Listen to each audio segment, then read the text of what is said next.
Hello guys, this is Aatya. Welcome back to the channel. आज हम exercise 8.1 9th class की start करने जा रहे हैं और इसका पहला क्वेश्चन न्यू एडिशन के अकॉर्डिंग क्या है वो मैं रीड करूंगी और साथ ही साथ इस क्वेश्चन के बीच में आने वाली जितनी भी प्रॉपर्टीज हैं वो साथ के साथ आपके साथ डिस्कस करी जाएंगी। तो मैं क्वेश्चन रीड कर रही हूँ। क्वेश्चन बहुत इंपॉर्टेंट है और समझना ज़रूरी है, इसलिए please listen carefully. If the diagonals of a parallelogram, वो कह रहे हैं कि पैरेललोग्राम की डायगोनल्स हैं आर इक्वल। क्वेश्चन में दिए हुए हैं इक्वल है। वैसे जब हम पैरेललोग्राम की प्रॉपर्टीज याद करते हैं तो उसमें हम ये नहीं याद करते कि पैरेललोग्राम के डायगोनल्स इक्वल होते हैं, ये प्रॉपर्टी नहीं है। लेकिन अगर क्वेश्चन में दे रखा हो कि पैरेललोग्राम के डायगोनल्स इक्वल हैं तो हमें इस क्वेश्चन के लिए ये मान के चलना है कि पैरेललोग्राम के डायगोनल्स इक्वल हैं। इतना हमें दे रखा है। Then show that it is a rectangle. तो ये शो करिए कि ये एक रेक्टेंगल है। मैंने एक फिगर बनाई है, रेक्टेंगल बनाया है।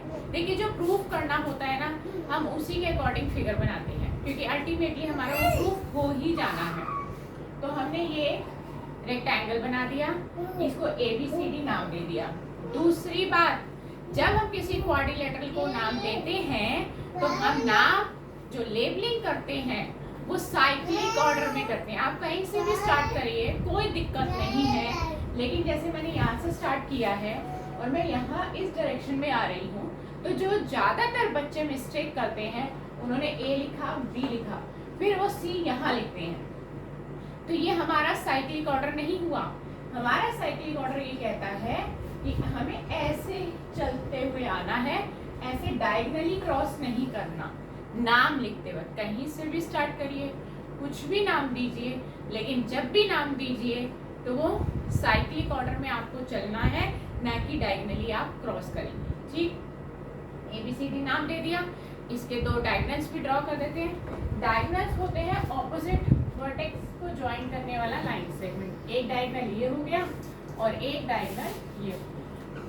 एक क्वाड्रिलेटरल के अंदर दो ही डायगोनल हो सकते हैं, जो कि मैंने ड्रॉ कर दिए हैं। तो गिवन में हमें क्या दिया है? गिवन में हमें पहला पॉइंट तो ये दिया है कि ABCD एक पैरेललोग्राम। दूसरा हमें दिया है कि इसके डायगोनल्स इक्वल है, यानी कि AC और BD। ये भी हमने लिख दिया, बस गिवन में इतना ही था। टू प्रूव, क्या प्रूव करना है कि ये रेक्टेंगल है। ABCD is a rectangle. अब आप इसको कैसे सॉल्व करेंगे, ध्यान से देखिए। मैं पहले आपको एक ट्रिक बताती हूँ। जब भी आप लिख भी लीजिए इसको अपनी नोटबुक में, जब भी एक पैरेललोग्राम को रेक्टेंगल प्रूफ करना हो तो आपको सिर्फ एक काम करना है।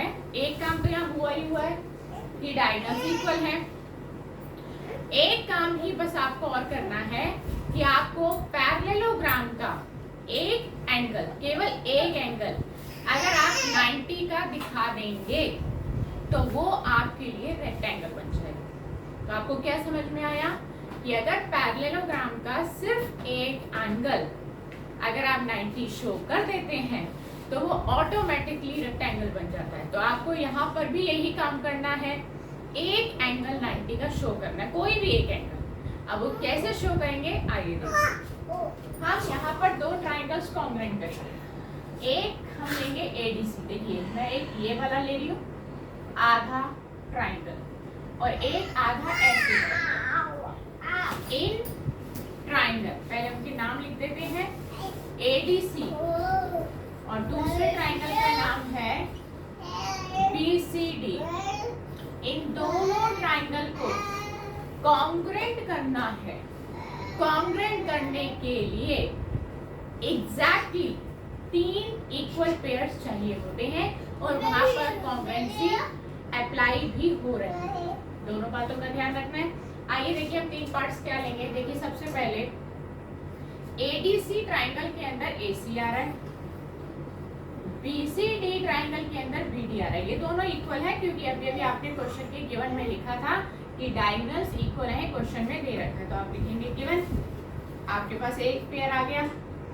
दूसरा पेयर आप देखिए कि इस ट्राइंगल का AD ये और इस ट्राइंगल का BC, AD और BC ये ऑपोजिट साइड्स हैं और ये पैरेललोग्राम है, क्वेश्चन में दे रखा है।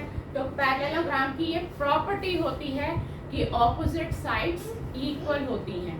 तो आपको ये प्रॉपर्टी मैंने यहाँ पर रिमाइंड कराई है, 8th क्लास में करी थी। पैरेललोग्राम की आमने सामने की साइड्स हमेशा इक्वल रहती है। तो AD और BC ये इक्वल होंगी। आप यहाँ पे रीजन देंगे opposite sides of a parallelogram. Parallelogram की ऑपोजिट साइड है। 2 पेयर आ गए। तीसरा पेयर हम ऊपर ले लेते हैं। तीसरा पेयर देखिए, इसमें DC और इसमें CD। DC is equal to CD common है। जब आप ये वाला ट्राइंगल लेते हैं तो भी ये बीच नीचे की साइड आती है, जब आप ये वाला ट्राइंगल लेते हैं तो भी यही साइड आती है। तो जो साइड दोनों में आ रही हो वो इक्वल मानी जाती है और उसका रीजन लिखा जाता है कॉमन। 3 पेयर्स हो गए खत्म और ये ट्राइंगल हमारे कॉन्ग्रुएंट हो गए। फिर से ट्राइंगल के नाम लिखिए जो आपने लिखे थे, ADC BCD। और आपको यहाँ पे लिखना पड़ेगा कि कौन सी कॉन्ग्रुएंसी का रूल यहाँ पर फिट बैठ रहा है। तो देखिए आपने तीनों साइड्स लिए। जब हम तीनों साइड्स लेते हैं तो SSS कॉन्ग्रुएंसी रूल लगता है, जो कि लिखना जरूरी है। SSS congruency rule, right. तो आपका ये काम खत्म हो गया। अब बात हम इस मुद्दे पर आ रहे हैं कि हमने ये 2 ट्राइंगल कॉन्ग्रुएंट करे क्यों। अब मैं आपको बताती हूँ मैंने ये 2 ट्राइंगल कॉन्ग्रुएंट क्यों करे। जब ये 2 ट्राइंगल कॉन्ग्रुएंट हो गए तो इनके बाकी के कॉरेस्पॉन्डिंग पार्ट्स इक्वल हो जाएंगे।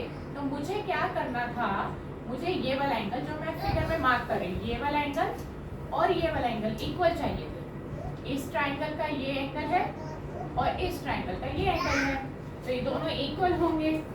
CPCD से क्योंकि जब 2 ट्राइंगल कॉन्ग्रुएंट हो जाते हैं तो उनके कॉरेस्पॉन्डिंग पार्ट्स इक्वल हो जाते हैं CPCD रीजन से। तो हम यहाँ लिखेंगे एंगल ADC, इसका नाम है ADC और इसका नाम है BCD। ये हमने ले लिया फर्स्ट पार्ट, फर्स्ट इक्वेशन दे दी इसको बाय CPCD। अब हम इस क्वेश्चन की एंडिंग पे आ गए हैं। देखिए अब मैं सेकंड प्रॉपर्टी आपको बताने जा रही हूँ पैरेललोग्राम की। पैरेललोग्राम के कोई भी 2 एडजेसेंट एंगल्स का सम हमेशा 180 होता है। तो जो 2 एंगल्स हमने अभी अभी इक्वल दिखाए हैं वो इस पैरेललोग्राम के एडजेसेंट एंगल भी हैं। एडजेसेंट का मतलब होता है एक ही लाइन पर है, साथ साथ है, देख रहे हैं, एक ही रूट पर है। तो इनका सम 180 होगा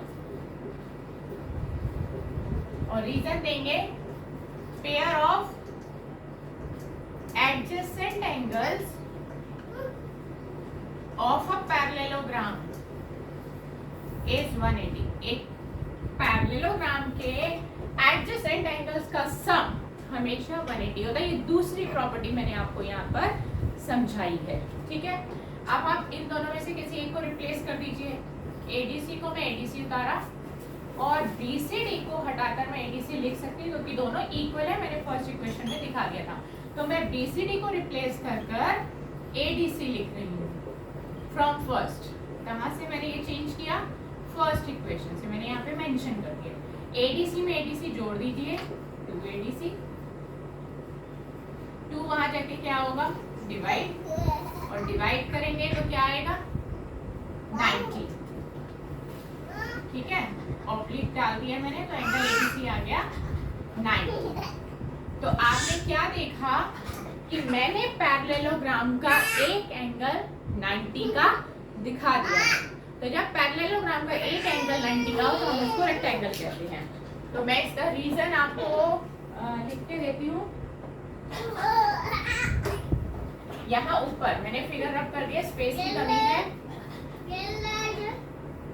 ठीक है। सीधा यहाँ पे एरो डाल रही हूँ, ये हमारा आखिरी पार्ट है इस क्वेश्चन का। आप लिखेंगे as one angle of a parallelogram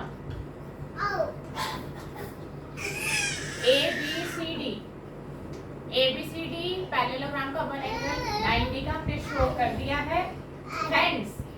इसीलिए ABCD क्या बन गया, एक रेक्टेंगल बन गया। क्या बन गया, बस ये लास्ट में स्टेटमेंट देनी थी और ये हो गया हमारा हेंस प्रूव्ड। जो हमें बोला गया था प्रूव करो, हमने प्रूव कर दिया और क्वेश्चन हो गया खत्म। तो आई होप आपको ये क्वेश्चन समझ में आया होगा। बीच में जितनी प्रॉपर्टीज आ रही थी मैंने सबको आपको बहुत अच्छे से क्लियर किया है।